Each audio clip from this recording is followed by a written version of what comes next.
Hello, Central New York, and hello, hockey fans all across the internet, and welcome to the Central New York Hockey Report. I tell you, I'm your host, Scott Kimball, and this is just the best time of the year. I love this time of year. You know, everybody says the holiday seasons. Now, for me, it's October. I'm going to play the Jingle Bell music or something You for you. should. Did I do that one year? I think you did. I think I did. I think you came up with like an off version of it, though. Yes, I did. It was like the generic version. I know. Something, you know? I'll have to look again. Yeah, right? Yeah. But no, I'll tell you why. Because, you know, everybody says, like I said, the holiday season. But you know what? This is so great. We got college hockey has already started. Yep. And by the way, Colgate women looking really good. They look awesome against Penn State this past weekend. You know what, though? I'm going to tell you something with that men's game. You know, don't underestimate Colgate because UConn is a tremendously underrated team. I'm telling you. Yep. And if you notice, after this weekend against Colgate, which, by the way, Colgate lost Saturday night, but they came back and they tied Sunday. UConn is now in the top 20. Yeah. So.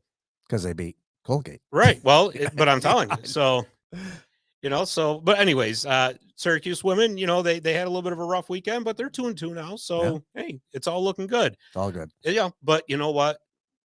College is awesome. We've been having a great time covering it. But guess what it's time for now? Before I do that, I'm going to introduce you because I know you get all upset when I don't introduce you. So wasn't saying a word. Yeah, you were giving me the look though. I was getting the look. I could do that. Yeah. You know that voice you hear, like the Phantom of the Opera. Yeah. There he is, our producer Dave the Save Warner. Look at you. Got the hairline on too high. You know, I have hair. Yes. Well, I'll tell you, if you put the camera back on me, and I know if you're listening to podcast wise, you're not going to see this, but you see my new hat. Yep. Right. CNY Hockey Report hat. Look at this right here. Yeah. These hats are going to be involving some contests. Oh. Yes. Contests that we are going to be having, Dave. I like it. It's going to be awesome. And we're going to expound on that next week, though. Yeah, good. Because we're going to be using that to promote our social media channels. Cool. I haven't even told you about the plan yet. Every 20th person gets a hat. No. That would get way too complicated. Yeah, way too complicated, you know? Yeah. No, like I said, we'll have more details about that next week. Okay, awesome. But anyways, you know, we're waiting for our other co-host here, Jordan. He's late again. Yes. You know, the common flock. Yep. He's flying around somewhere out there in space. Yeah, that with the technical difficulties. You send him that modem. I told you to send him the 300 baud modem. Yeah, well, you know, I don't think it worked. Well, you never know. But no, he messaged me and says he's coming on. But when he gets in here, we'll get him in. Okay. All right. But anyways, what I want to talk about is this week, the AHL regular season kicks off. And you know, Dave, here in Central New York, we are fortunate enough to have not one, but two AHL teams in our market. It's pretty awesome. It is awesome. And, you know, we're very, very fortunate because there's not a lot of places that even have one. Yeah. You know, but tonight we're going to talk about our first one here, the Utica Comets, right up the road here from us, about 20 miles where we're recording, 25, 30 minutes. Yeah. Yeah. Something like that. Something like that. East. Utica. Yes. In the Eastland. Well, no, it's west of us, but no, we're east of Utica, we're though. east. Yeah. Okay. All right. You better readjust that compass, pal. Jeez. Yeah, they open up their regular season on October 13th against the Syracuse Crunch, their heated rival and the other AHL team in our market. You know, it's always a good time when those two teams get together. And nothing like an opening night on Friday the 13th. I know, right? Yeah. I didn't realize that until I had to reschedule a chiropractor appointment. Ooh. And she's like, "Oh, well, we got an opening here on Friday the 13th." I'm like, "Oh, no. really?" I'm like, "Oh, not for me." I didn't realize that the 13th was Friday. Yeah. You know? Yeah. But yeah, they open up Friday night up at the Adirondack Bank Center up in Utica. The Crunch and the Comets. I hope they can keep the lights on this time. Well, given that it's Friday the 13th, no, you don't. We don't know.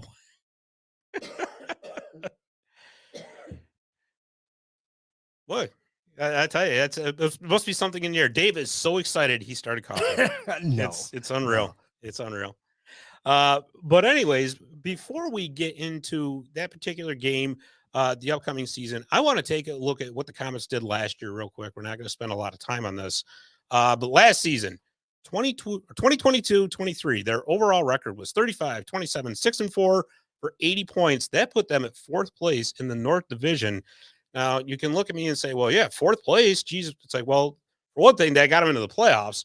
And two, it was the Crunch and the Rochester Americans that were ahead of them in the North Division, and they both had 81 points.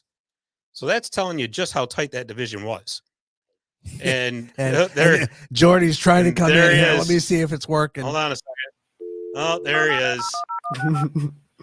There he is.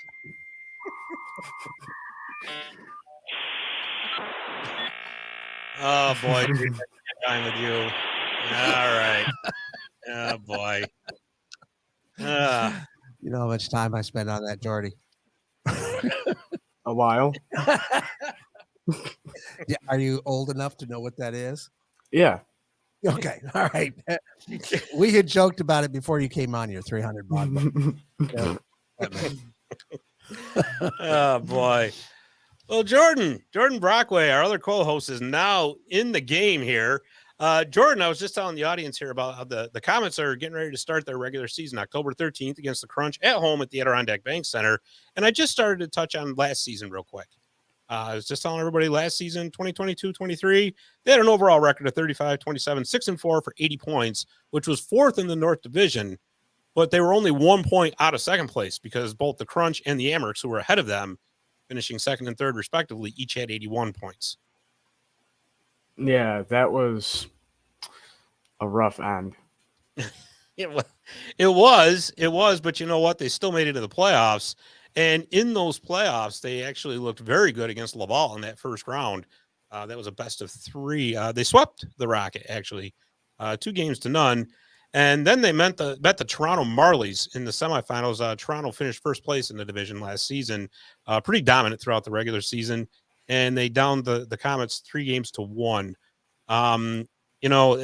Toronto was a steamroller in the regular season. Not bad to make it into the semifinals, but hey, it is what it is. Just an overall picture here real quick. Last season, the Comets had 215 goals scored. That was good for 22nd in the AHL. They allowed 222 goals, which was 16th. Their power play was at 15.8%, which was 31st in the AHL, second to last, sorry. The penalty kill was at 77.4%, good for 27th. At home, they were 18, 11, 3, and 4. And on the road, they were 17, 16, 3, and 0. But you know what, Jordan? With all the changes that happened in the AHL every season, you know what? You can take those last season numbers and basically throw them right out the window and maybe into the garbage can because they mean absolutely nothing going into a new season. Yeah, that's always the case. There's always a flip. There's always somebody that comes out of nowhere and somebody that falls from grace. You're absolutely right. And, you know, the thing with the AHL is there's always roster upheaval. The AHL is, of course, at the mercy of their NHL parent club, depending on the moves they make in the offseason, who they want to send down, who they want to bring up. So why don't we take a look at some of the key losses that the Comets suffered from last season? I was going through their roster, and I'm seeing 7 names that are jumping out at me. And right there, my friends, is the graphic that I made up earlier today. I did that. And I know if you're listening on Apple, Spotify, or Amazon, you can't quite see that. So we'll rattle off those names real quick, and then we'll kind of break it down for each one. So the key losses are defenseman Riley Walsh, forward defenseman Mason Geertsen, forward Brian Pinto, forward Nolan Stevens, forward Arnie Talvidi, forward Jace Hallrick, and defenseman Zach Hayes. Now, of course, the name that jumps out the most on that list is, of course, Riley Walsh, who was led the Comets in offense from the defense position, was really a spark plug for both 5-on-5 power play. He really did drive the offense from the blue line. The Devils did trade him in the offseason for Shane Bowers, who we'll get to in a little bit. He went over to the Boston Bruins. Mainly, I thought that trade went down because they didn't think that they were going to be able to get him through waivers, and they might as well get something for him. However, Riley was put on waivers a few days ago, and he made it to Providence. So we will see him again at some point, Jordan. Yeah, and that one hurt pretty bad with defense, but it is what it is. They didn't think he'd pass, and we'll see how it goes. Yeah, I mean, his time in Utica, as his offense went, so did the Comets' offense because, again, he was very much so a playmaker from the blue line. Big loss, but, you know, they're going to have to figure out a way to make it up. Next guy on the list here, big-time fan favorite, Mason Geertsen. is gone. He is signed with the Vegas Golden Knights organization. Wasn't much on offense, had 4 goals and 4 assists last year, but he did have 136 penalty minutes. I think he finished 5th in the AHL. You could always count on Mason to be skating around the ice looking to hit anything that moved. Sometimes you know what? There were a couple times I actually thought he was going to try to body check the Zamboni. That would have been cool. Yeah. Can you imagine that? I would have liked that. That would have been awesome in between period entertainment. Oh, just ice him. Yeah, exactly. Let's look at that forward group as well next. I mean, the losses here. Brian Pino, he came to the Comets last season from the Hershey Bears. Pino had some injury issues, limited him to 53 games. I think he had 28 points in those games. When he was healthy, he really did contribute. Nolan Stevens, another one who had injury problems last year. He's gone. He's went overseas. And Arnie Telviti, this one is going to hurt more than you think. So Arnie wasn't much for the offense, right? He had 3 goals, 11 assists for 14 points last season. But Arnie was great in the faceoff circle, and he was a really solid bottom 6 center, defensive-minded center who you could put out there as in like that shutdown role. And guys like that, when you lose them, it hurts. Yeah, and I mean, he was one of my favorite just because, he's not someone who shows up on the score sheet. He shows up when you watch. Right. And seeing as many games as I've seen, if I could have, I would have kept him around. Yeah. I mean, he was in kind of a tough spot, right? Because, the thing is, too, you look at the New Jersey depth that they have now, especially at the forward position, they're so loaded. It's really quite commendable what the organization as a whole has done. They went from a few years ago being, second thoughts as far as not even thinking about making the playoffs to now they're a legit Stanley Cup contender. So that movement up to New Jersey isn't quite easy for the guys in the AHL anymore. Arnie's actually going back to Finland. That's where he's from, actually. He came over here to play his college hockey at Penn State, got drafted by the Devils, started off with the Binghamton Devils, and then when the Binghamton moved here, that's where he was. But yeah, that's going to be a tough loss. Another guy, Jace Hulrich, right? So he came over in a trade with, I think it was Belleville. He only played 7 games in the regular season for the Comets, but he did have 6 assists in the playoffs. 6 assists in 6 games. Say that 5 times really fast. And he was really starting to catch his stride with the Comets in the playoffs. But again, it's life in the AHL. Guys come, guys go. Another guy that came over in that trade, Zach Hayes, on defense. Not much on the offensive end, but he was a big body. He was a big body, could lay a hit when you needed it, and he's gone as well. So there's going to be holes to fill. Yeah, and both of those guys, I mean, like you said, Jace was finding his stride, and that one isn't the greatest to lose. And then Hayes felt more like just a straight defensive defenseman to kind of be there when Gertzen wasn't. Right. Well, with Gertzen, I mean, they actually played him all over the lineup, right? So, yeah. One night he would be on the defense, another night he'd be on the 4th line. Like I said, another night he was trying to body check the Zamboni. So, hey, you just never knew what you were going to get with Mason. But I tell you, he, like I said, big time fan favorite, probably one of the best mullets of all times I've ever seen. And he's with Vegas now. So to fill those holes, the Comets have actually brought in quite a few players to help fill all that. There you go. And there's our additions. And actually, before we get to that, I do want to mention that there are 2 players that were regulars for the Comets last year. They're in New Jersey now. It's Alexander Holtz, who came back to the Comets last season, and Nolan Foote. I don't think you're going to see those guys back in Utica anytime soon. With Holtz, it seems like they finally found a role for him up there with the Devils. Nolan Foote is injured, but their general manager made it pretty clear that they wanted him to stick around. And with him being out of waiver protection, I'm sure that helps quite a bit. So that's that. Those 2 guys are in New Jersey. Best of luck up there. Now let's go to the additions. There they are. Again, with that graphic, again, if you're just listening, you can't see it, but I know some of the fonts aren't the same size, but because of the number of players there, I had to kind of make it work. So I'm still learning that Adobe, by the way. So, Dave, He's just looking at this incredulous look on his face. It's so awesome. You want a camera shot, Jordy? Here you go.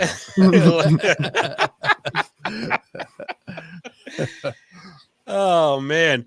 All right, so let's take a look at those, right? So you got, let's see, Kyle Criscolo, Justin Dowling, Shane Bowers, who we just mentioned, Chase Stillman, Max Willman, Cal Foote, who is the brother of Nolan Foote, Tobias Villan, Santeri Hataka, Daniel Misul, and Eric Shulgren.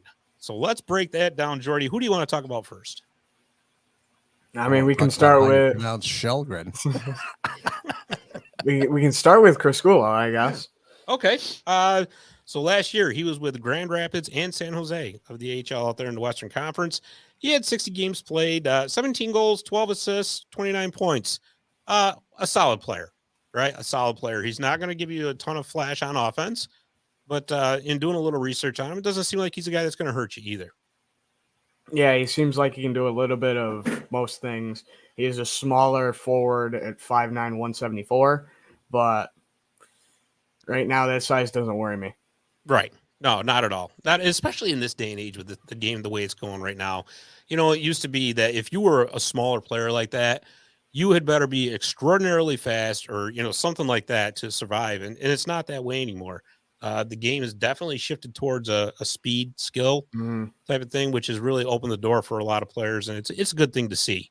Let's see. Let's talk about Justin Dowling. So Justin Dowling was actually in Abbotsford last year. The Abbotsford Canucks, who were, well, everybody who's a Comets fan knows all about the Canucks because they were affiliated with them for years. Anyways, in 56 games played, Justin had 11 goals, 35 assists for 46 points. He's also got 98 games of NHL experience. Yeah, he's very experienced. I mean, he's seen time everywhere from the show to the A, and he's definitely going to be interesting because he can give you some stuff on the score sheet. Yeah, absolutely. Absolutely. And again, you know, it's great to have guys like that in the locker room who've got the experience, who have been there, done that. And yeah, for sure. So next, I want to talk about Shane Bowers, who came over in the Riley Walsh trade. You know, and again, when that trade went down, a lot of people didn't understand it, and I get it. Because I'll tell you right now, for one, I certainly did not think for 1 second that Riley Walsh would have ever cleared waivers. Didn't think it was going to happen, but it did. For whatever reason. But you know what? Honestly, Shane Bowers is actually a former first-round draft pick. He was picked by Ottawa in 2017 in the first round. Good-sized center, 6'2", 190 pounds. He played with the Colorado Eagles and the Providence Bruins last season. Didn't put up a lot of points, 8 goals, 13 assists for 21 points. But you know what? In looking at this guy and doing a little bit of research on him, Shane Bowers actually kind of reminds me a lot of a former Comet who they really missed last season, and that was Freddie Gauthier. Yeah, he does seem like he fits that kind of role, and that's something that the Comets have missed is just a big forward that you can just send in the faceoff circle and say, yes, just win it any way you can. Right. Don't care if you got to lean on the other center or what, just get it done. Yep. All right, as Larry the Cable Guy used to say.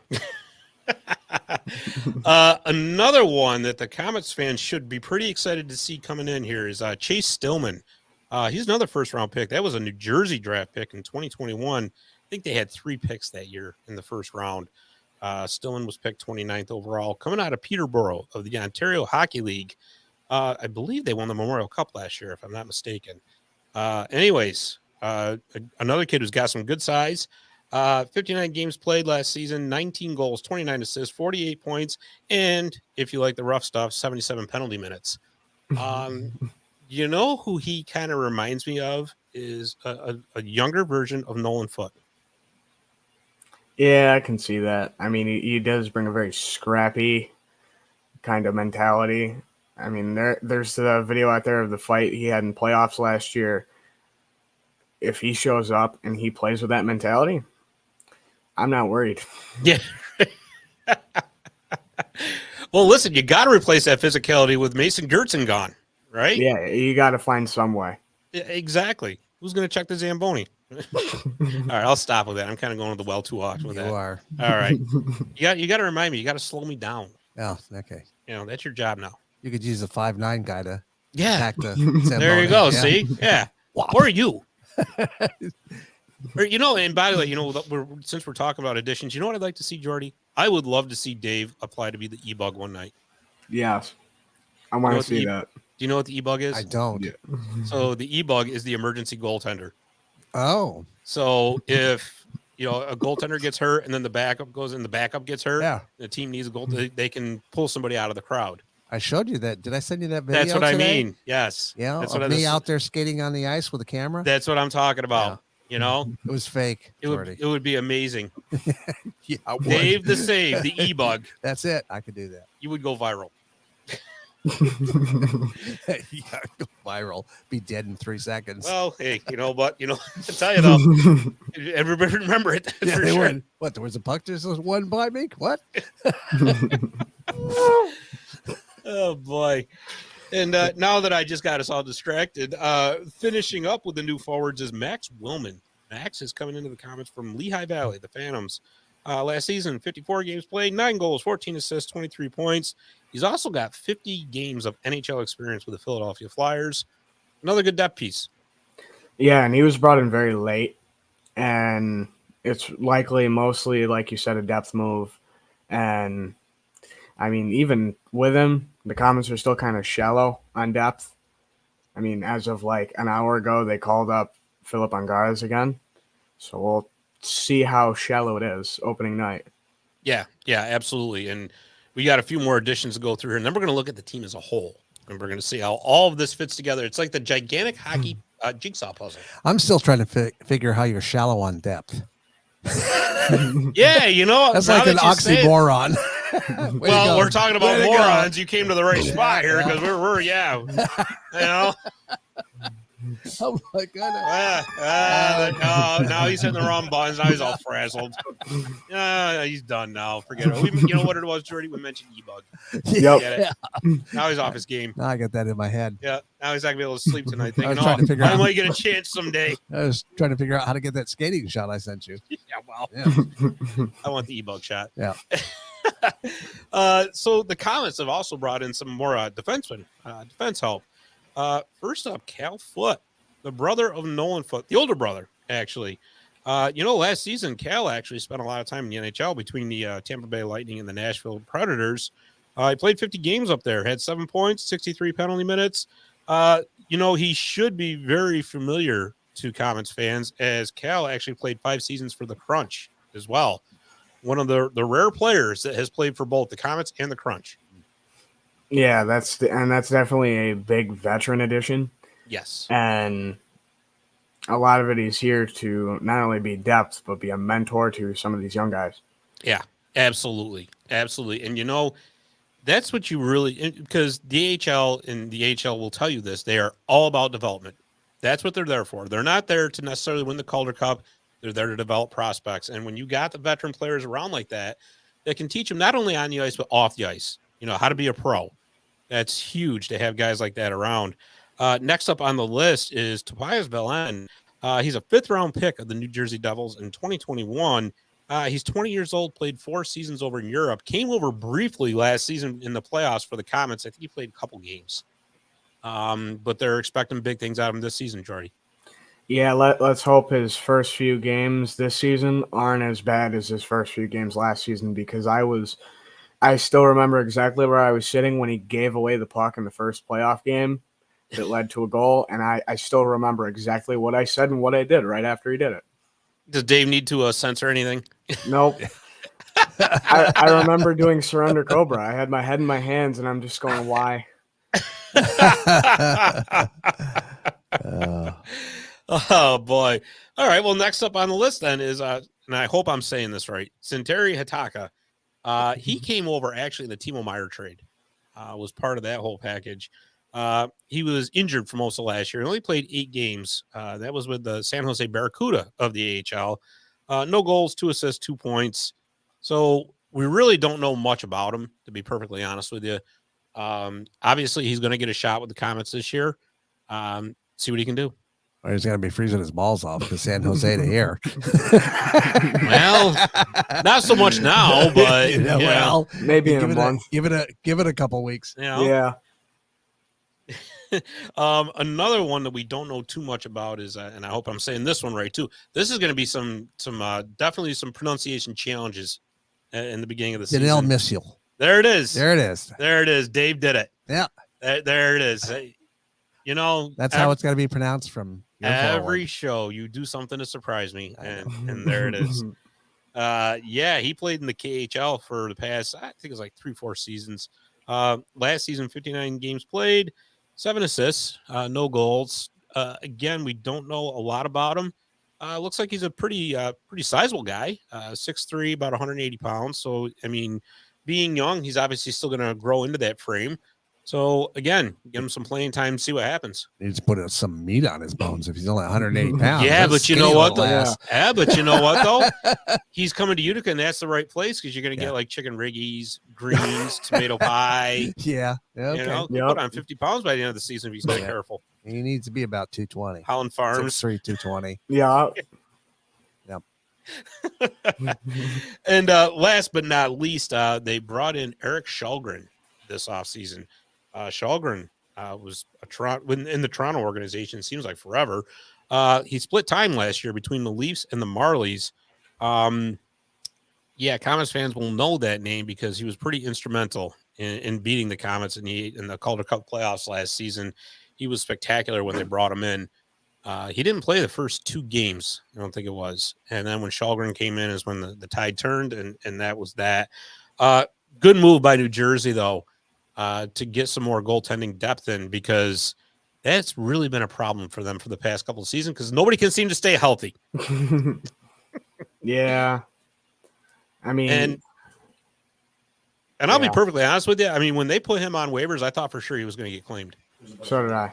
I thought that was coming. There was no doubt in my mind, but again, looks like I was wrong. How do you think fans will react to that? What? Any carryover from what happened in the playoffs to showing up? You know here? what? If there is, that'll go away the first time he wins a game for him. Okay. Yeah. Seriously. All right. Because I mean, last season was last season. Yeah. This season is this season. You know, and it's weird because I mean, even though the Marlies are in the Comets division, you don't really think, you know, and I think the same could be said for either the Comets or the Crunch. You don't really think of them as a huge rival, right? For some reason. At least that's how I see it. I don't play them that often. They don't. Yeah. I think they play them like 6 times. Yeah. You know, so that kind of helps. Yeah. You know, but yeah, we'll see. Jordy, let's talk about the team as a whole now. So what I decided we'll do to keep this, try to keep it as simple as possible anyway, we'll break it down by groups, right? So we'll look at the forwards, the defense, and the goaltenders.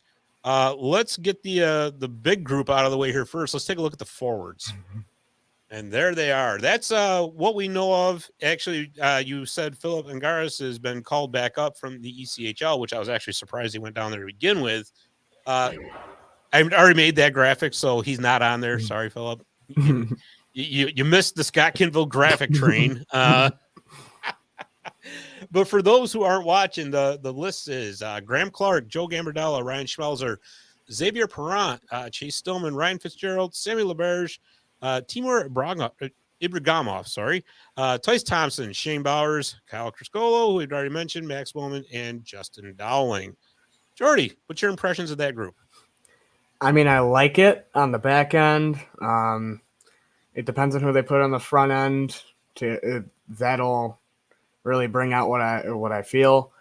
But all around, it looks nice. I mean, Tice was up in the big club for forever, so that means they got to like something out of him, which I've been waiting for something, and I'm starting to click on let's get it going with him. Yeah. But yeah, everybody else, I'm content with this group. I like it. Yeah, I kind of almost get the impression Tice Thompson's maybe starting to run a little bit out of time. Because he is actually on an NHL contract. Most players, they have what they call a two-way contract where, you know, you go up, you're paid X amount at the NHL. If you come back down to the AHL, you're paid a lesser amount. Tice Thompson's getting paid $775,000 regardless, which is quite unusual. But hey, it is what it is. That's a contract he signed with the Devils. But yeah, I think this is going to be the season that he's really going to have to break out. But who pays that? New Jersey does. Okay, They so signed that contract. Comets, no cost to them to have him here. Nope. Because he's on an NHL contract. Okay. So if you're signed to an NHL contract and it's a standard, two-way contract, the NHL club incurs the cost of that. Okay. All right. So yeah, that's guys who are on AHL contracts, say like Ryan Schmelzer, he's on an AHL contract and the Comets pay that. Yeah. So that's how that works. I would figure that. Yeah. But Okay. but yeah, definitely, Jordy, I definitely agree with you there. It's going to have to be time for. It's going to have to be Tice time. Get that chant going. What, the Tice train? The Tice, the Tice train. All right. There you go, the Tice train. Sorry, don't have a train sound. Yeah, so Graham Clark is back in Utica. So I'm sure he's chomping at the bit to get back up to New Jersey, especially rightfully so after the season that he had. Graham Clark is kind of a victim of what we were just talking about earlier with that New Jersey team being loaded as it is. Just not many there. Let's put it this way. There's not enough chairs for the dance right now. So as time goes on, injuries occur. I'm sure Graham Clark is going to get another chance to get up there with the Devils.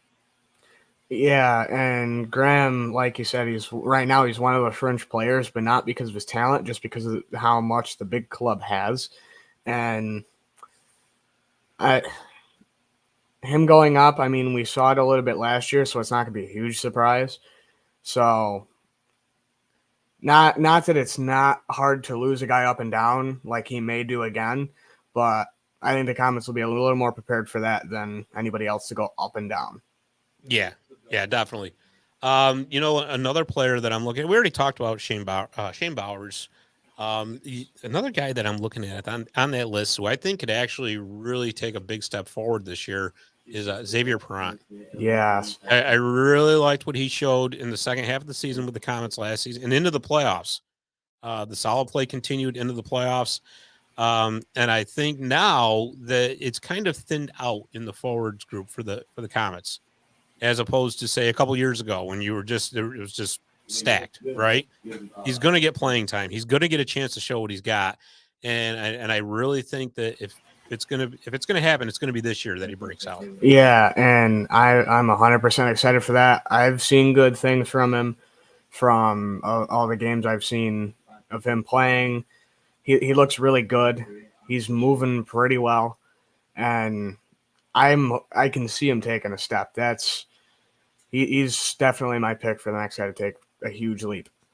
Yeah, absolutely. And he's on the last year of his contract because he did sign a 2-year contract with the Comets last season. One name you don't see on there, and I just didn't fit it in, was Brian Holonen, who's hurt. I don't know how long he's going to be out.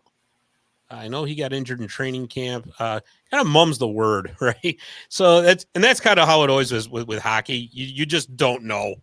I mean, you would think a guy's going to be out for a week. He's out for 3 months. You would think maybe he's maybe out, might miss a couple games. You never know.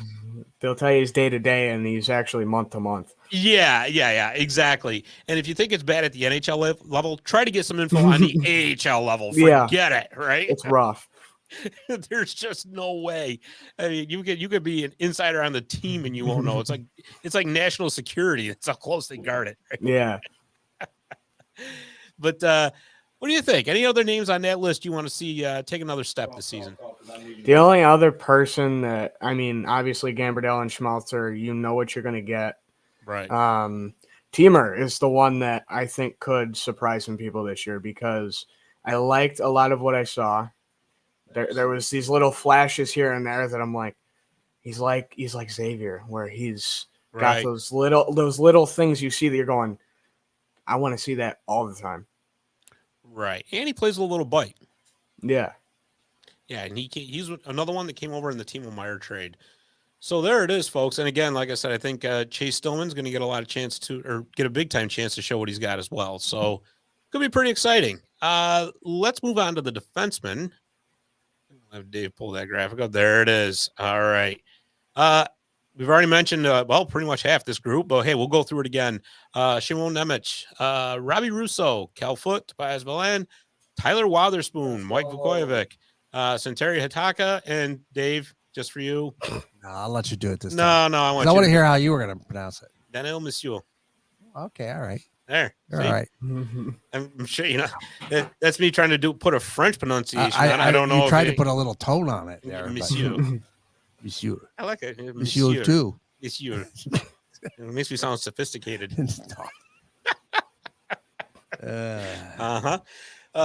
Anyways, so we talked about Riley Walsh being gone. Looking at this group, obviously Shimon Nemec is going to be the guy that's going to have to step up to replace him. Yeah, and I mean, you saw it flat a lot last year from him of moving the puck. He's very smart, and he produces on offense, but he also does things that like other guys don't show up on that score sheet. You just gotta watch him to see how smart sometimes he really is. Absolutely, it's hard to believe he's 19 years old. It Yeah. really is. There's just the level that he is at right now is unbelievable. He almost made the New Jersey Devils right out of training camp, and if Luke Hughes wasn't there, I think it would have been a lock. But it's funny. I was thinking the other day. I mean, obviously this is going to be Luke Hughes' first season as a pro. Do you think it's possible? Say Luke Hughes has a little bit of trouble adjusting to the NHL game or whatever. And I'm not saying they're going to do this. I'm just kind of throwing this out there. The Devils could conceivably flip-flop him. Let Luke Hughes come down to Utica, get used to the professional game, give Nemec some time up in the NHL to see what he can do. But it's a gamble on their part because, again, they're not at the bottom of the pile anymore. They're not the hunters anymore. They're the hunted, right? And when you're a team that's expected to win now, you got to be careful with how much you're tweaking your lineup around. Yeah, and you can't. If that goes down, it's always possible. You never know with an NHL organization because I haven't been watching for as long as a lot of guys I know, and I've already seen crazy things. So it's never out of the realm of possibility. But like you said, if you do it, there's also that chance of screwing some things up. Yeah. So it would be interesting as heck, though. It really would. And I'll tell you, I mean, you wouldn't be able to keep people away if they brought Luke Hughes down to Utica for a few weeks. So quite interesting. But, looking at that group, they do have a nice mixture of veterans and young players. Yeah, and I like how it seems like it could be a balance of a few guys that can do things offensively and a few that do things defensively. Like, for example, Wotherspoon, who is very much, I wouldn't say he's a heavy hitter, but he can deliver. Mm-hmm. And he's watching him. I kind of see him as more of a defensive guy, and it's nice to watch.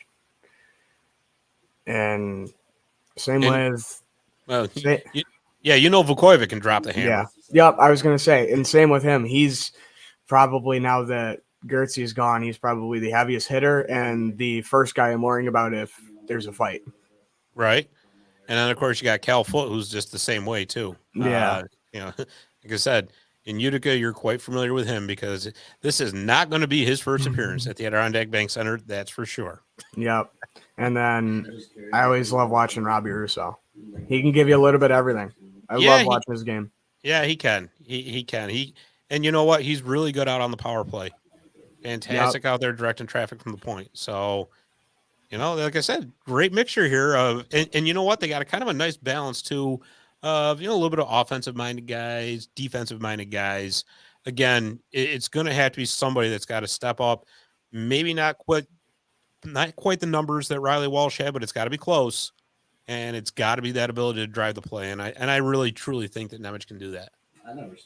Yeah, I definitely can see him taking that step. And he almost, looking at him last year, he could have done it last year, I think, if Walsh wasn't there. Yeah. I think that's a very fair point, actually. So, okay. 2 down, 1 to go. Let's take a look at the goaltending situation. And there they are. So let me preface this by saying that everybody knows by now Nico Dawes is on IR. He's expected back somewhere between Thanksgiving and Christmas, I guess, is what the timeline they're giving. So we already talked about Eric Shalgren. Isaac Poulter is going to start the season backing him up. Isaac's no stranger to Utica. He spent some time here last season. I'll be honest with you, I was kind of surprised because of the way they were talking about Tyler Brennan in the offseason. I thought for sure they were going to take a look at him at Utica, but they're going to take the slow route. They're going to let him start in ECHL up at Adirondack. Him and Jeremy Brodeur, the son of the legendary Martin Brodeur, are going to be tending the net up there, and it's going to be Shelgren and Poulter. What do you think? I like this combo. I mean, obviously it hurts not having Dawsey. I wish he was here, but like you said, Brennan, they gave a lot of stock in the offseason, and just watching it, it's probably just them playing the slow game. You never truly know. But I really like Poulter after what I saw last season. Him being up for so long says a lot. And we'll see how that shakes out, because Poulter showed me a lot last year, but Shelgren, just from the preseason game, I think if he had the regular squad in front of him, he doesn't lose. Right. Yeah, exactly. And it should be noted, too, that the Devils actually signed Keith Kincaid. He's back in the fold, but he's going to be playing in Chicago, the independent AHL team, now independent, which we're going to talk about in a little bit, because I did a nice I think it's just pretty cool. So I put it out earlier that we're doing the Comets preview show. Give us some questions. What do you want us to talk about? Right. And we did get some responses. So what I think we'll do, Jordy, is we're going to take a little bit of a break. And then when we come back, we're going to talk about those questions, and we're also going to take a look at the schedule. How's that sound? Great. All right. We'll see you in a minute. Visit My Little Falls and stay connected with the latest news, information, and events in the city and the area. Our mission is to generate interest in the community and connect residents in a more meaningful way by facilitating deeper conversations about how these stories will shape the future of the Mohawk Valley. Join thousands of weekly visitors who stay up to date with feature stories, interviews, videos, our event calendar, and print publication, The Mohawk Valley Express. It's about timely local news for the community, keeping citizens informed about important issues, telling about the people who live and work here, and giving locally owned businesses the opportunity to reach a very targeted audience of locals and tourists alike. It's a whole new form of media-rich content developed specifically for today's mobile lifestyle and listeners. You can download our iOS app in the iTunes Store, listen to our podcast, or sign up for our weekly email newsletter. Stop by today. You'll be glad you did.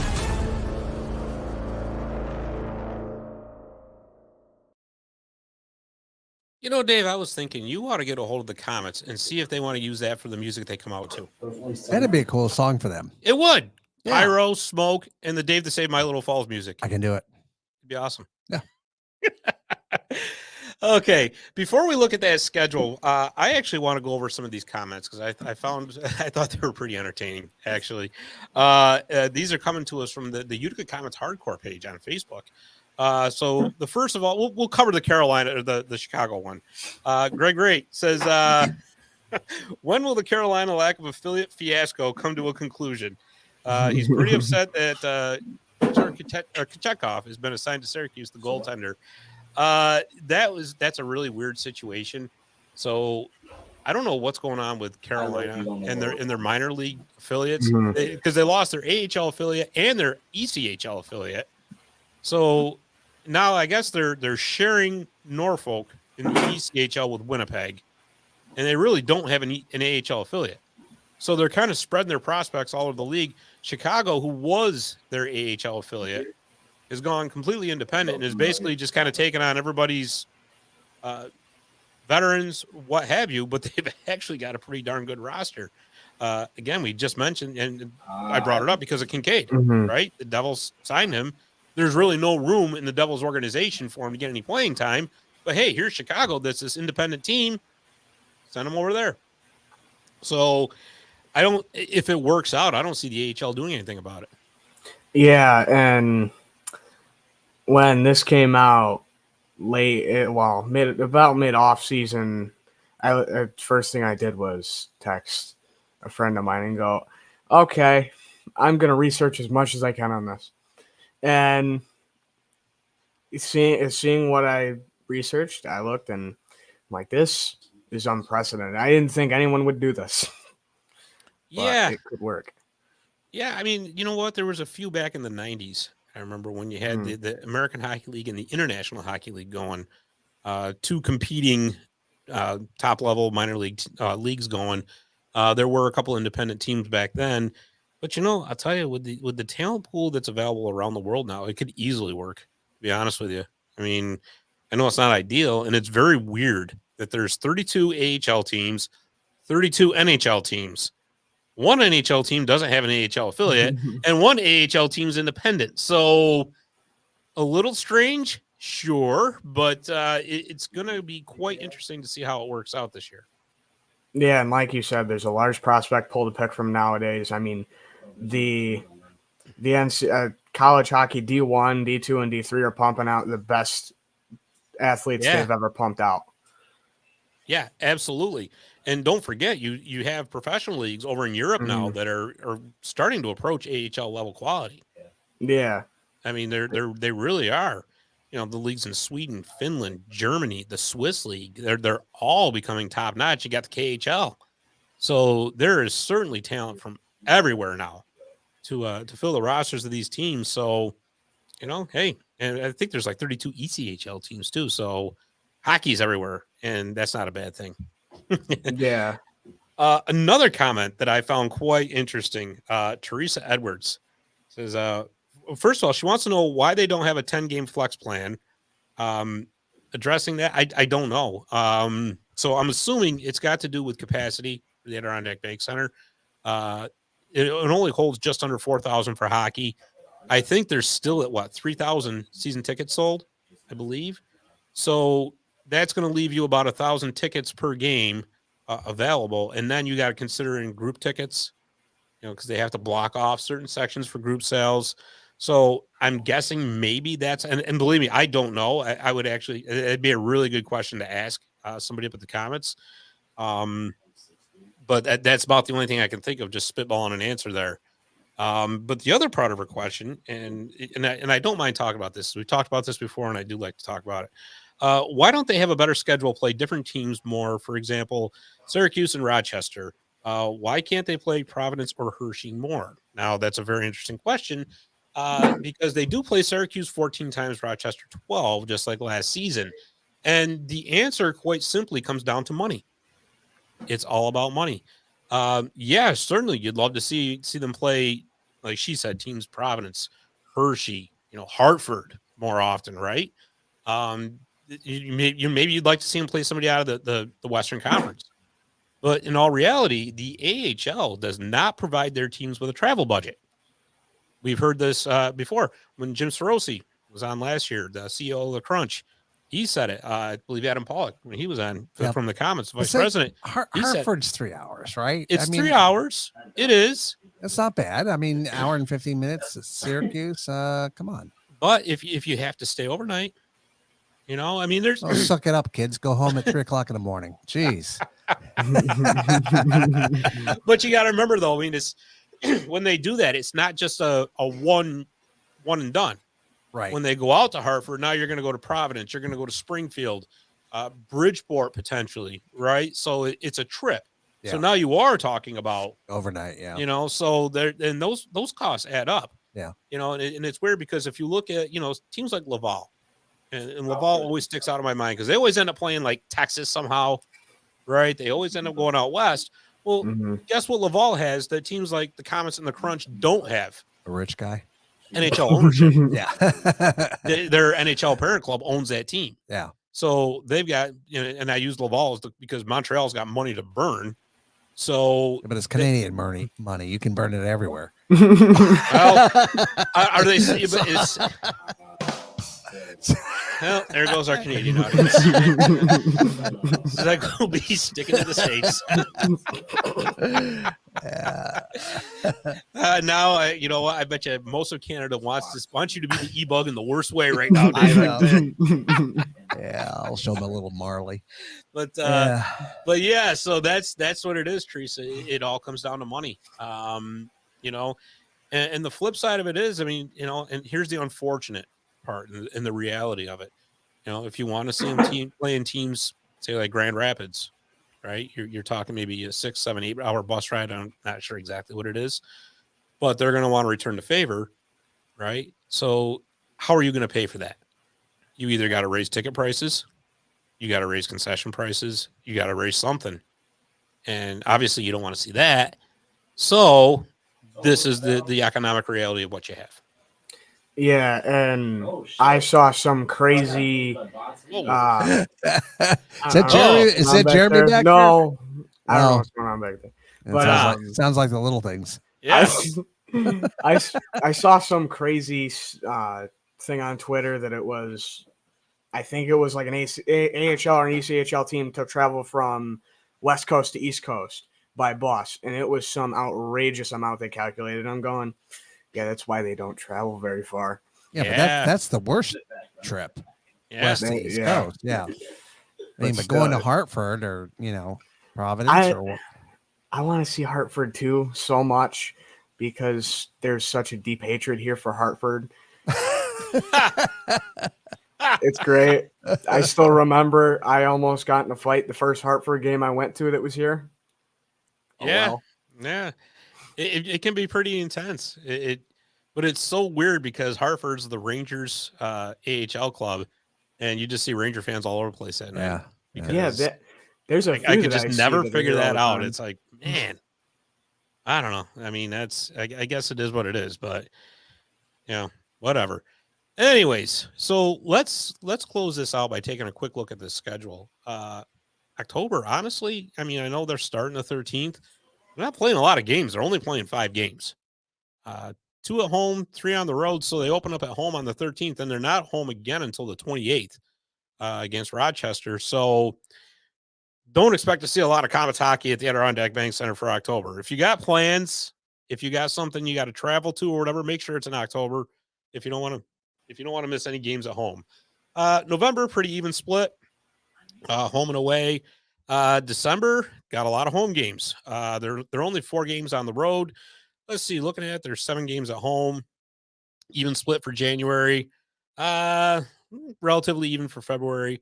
March, they got a lot of home games, but they have to balance that out, Jordy, because they are pretty much out of town for April.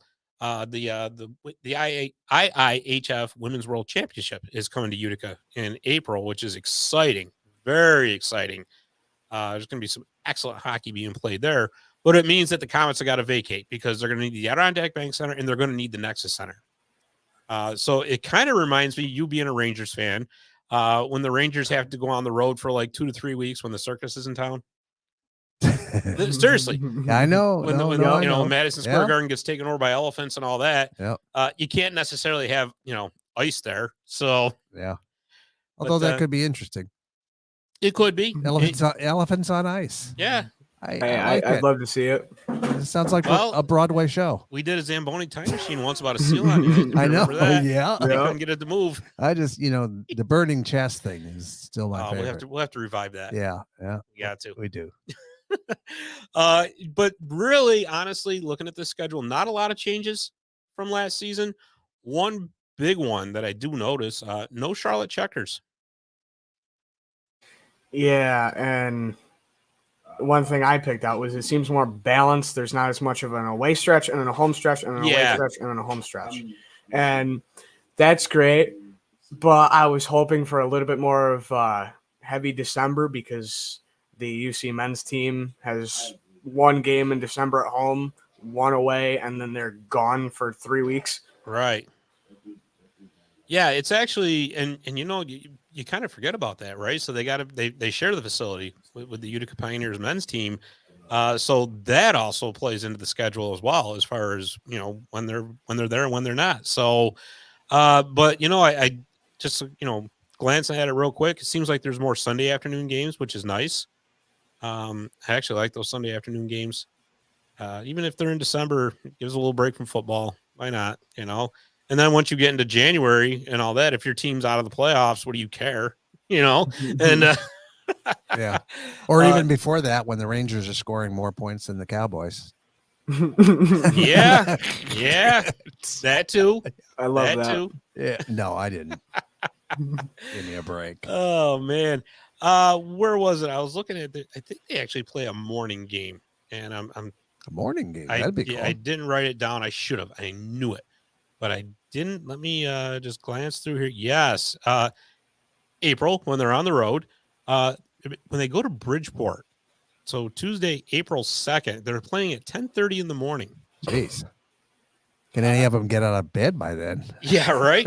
I would love that. That'd be That's great. actually pretty cool. I know, like the Springfield Thunderbirds do that once a year, so they have a school game Oh, that's where cool. they play an actual regular season Right, game. the kids come to. They from have school, all the kids from all plus the them school in. districts all around, What and an- it's that's a great It's a idea. big thing, and it's pretty cool actually. That would spark a lot of interest in hockey from the kids. I that think might not so. Be used to it.